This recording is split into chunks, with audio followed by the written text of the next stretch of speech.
Hi everyone, my name is Marquita Amwa. I'm the Assistant Director of Community Partnerships over at the University Community Service Center at U Chicago. And I'm really excited to talk to Eric of the Silver Room today. And just wanted to ask you a few questions about your business. So say hello to everyone. Hey. Okay, so we'll just get right into it. Can you tell me briefly about your business? Sure. My business is the Silver Room. It's a retail store slash community space slash art gallery slash whatever you need it to be. Uh, we've been open for 22 years. We opened in Wicker Park in 1997. We were there for 17 years. We've been in Hyde Park for a little over 5 years. We're also known for doing this block party we do every year. That is to me, it's a culmination of what we do throughout the year in the store. Mhm. That's how it started, honestly. So it was, a way to bring folks together from different art disciplines. So that's what it is. Amazing. So how did you first fund your business? Great question. So I started off with no money. I mean, I had a little bit of money. So I can tell exactly how I funded it. Even thinking about how much money I started with now, it would be impossible to do that today. I think I opened up with less than $10,000 for the entire, that's including merchandise and the build out of the store. Oh, Oh, wow. wow. Yeah. So I did a lot of work myself. I had a couple credit cards, a few $1,000s. I borrowed 2,000 from a friend of mine. I think I borrowed like 1,500 from my mother, and I had a little bit of savings. I mean, and that was it. That was it. Um, so I do want to dive into that a little bit more, but can you tell me how COVID has kind of impacted your thoughts around capital, and have you been able to access any government relief or any type of programs that are being available to businesses during this time? Sure. So we were able to get PPP, which was helpful to keep me going and keep some employees, going while we were closed down. It's tough for a lot of people who didn't have savings. I Mm, mean, you talk about, people can't last a week, let alone 3 months. mhm. So it just made me, think about the fact that I did have some savings that I was able to sustain because of that. I was able to have, more importantly, relationships with people who had access to banking and Okay. capital, to know how to navigate the systems, the applications, Mm, the deadlines, who to talk to, like, because I knew certain people, it helped me a lot, honestly. And so I would say that's most important, is having a banking relationship, a local banking relationship also, mm, because the larger banks, it's much harder. right. So I would suggest making sure you have the local banks where they know your name, they know your business, and and they can call you on the phone if you have an issue. You can call them.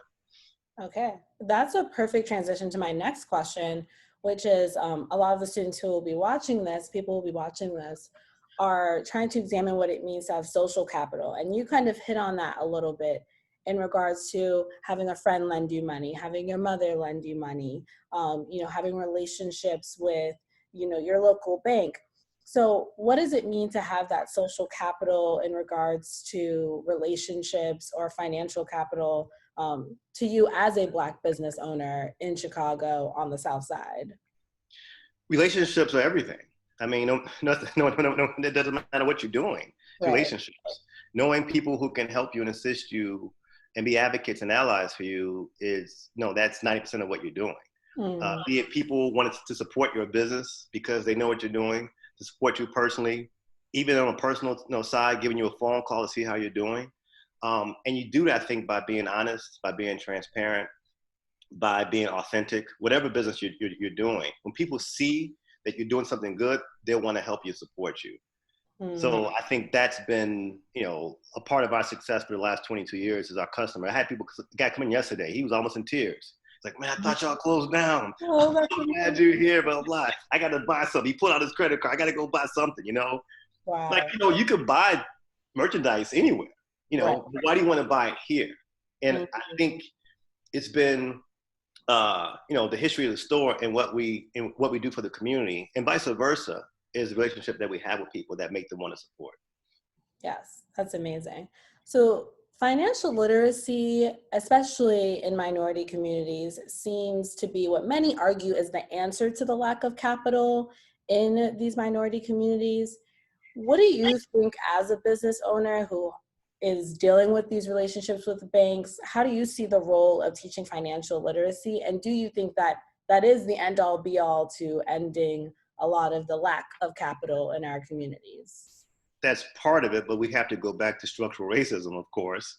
That is where it started. I don't know if you know, but I was a finance major. So I majored in finance. So I worked in finance. My one job I had before Civil Room is in finance. Okay. So I saw firsthand the inequities in the system. Mm. A lot of them are intentional. Some of them are not intentional necessarily, but us not having, the history of being a part of the system, we're still on the outside. I can give you a ton of examples of, just something as simple as this woman I was closing a loan with her.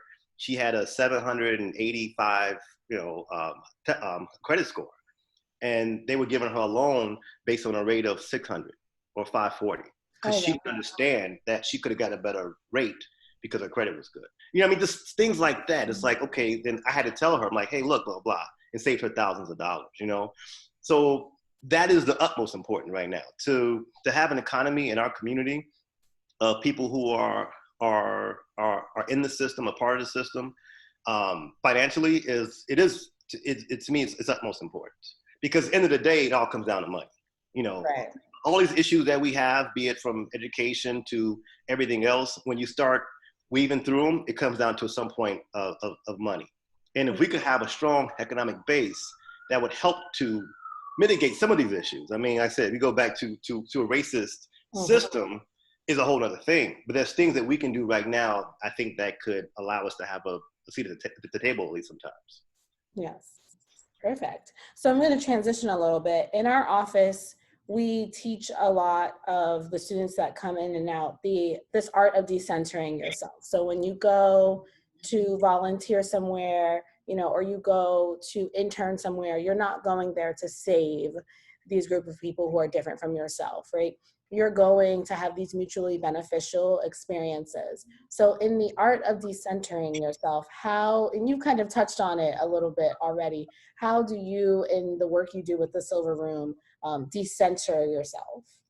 I mean, I think now is an example of it right now. If I can lend any information to other people that I've learned in my 22 plus years in business and 50 years on this earth, if I could help someone cut some corners and learn something that they don't have to go through the things that I went through and made mistakes that I made, that would save time and money, I think that's my mission right now. And the store does a couple different things. It does it from an economic standpoint of allowing other people to come into our space and sell their merchandise, their jewelry, their t-shirts, and then they make money, for their families, Right. And I think that's the economic side. And then culturally, having a space. I just redid the store, and it was done for a reason, to show the beauty that we can, that we can have in our own communities. So culturally, knowing that this is relevant for you, from the jewelry that we sell to the books that we sell to the music that we play, that something that this is something that's for you and it's relevant, and hopefully that'll inspire you to move on to do more of what you're trying to do. Amazing. Okay, my last question is, when a student or anyone who's not from Chicago, specifically the South Side, encounters Chicago, what is one thing you wish that they knew? History, understanding the reason Chicago is the way it is. My grandmother came to Chicago from Tupelo, Mississippi in 1922. And she just died a couple of years ago. She was 102 years old. Oh, wow. Yeah. So, I mean, I got so many stories of, of actual redlining, of the paper bag test. You know what that is, right? Yes. You know what I'm saying? Of just the structures that were set in place that make Chicago what it is. Of Halsted Street. My first experience with, selling was in Maxwell Street. This is pre-UIC taking over, Halsted days, So just kind of understanding the history of the city will explain to you why it is the way it is right now. So I don't ever want to start like, the city is X, Y, and Z. I'm like, okay, why is it this way? Let's go back. let's read some books. Let's study the history of transportation in the Mhm. city, of redlining, of South Shore and how that changed. And I think when you really understand the history of the city, it'll give you a more clear picture of where we are today. And hopefully that will help us make some changes, because you can't make any changes in the future if you don't understand the past. Yes, that is perfect. Well, thank you so much for this. I'm sure all the students watching this will enjoy everything that you just said. I hope so. Thank you.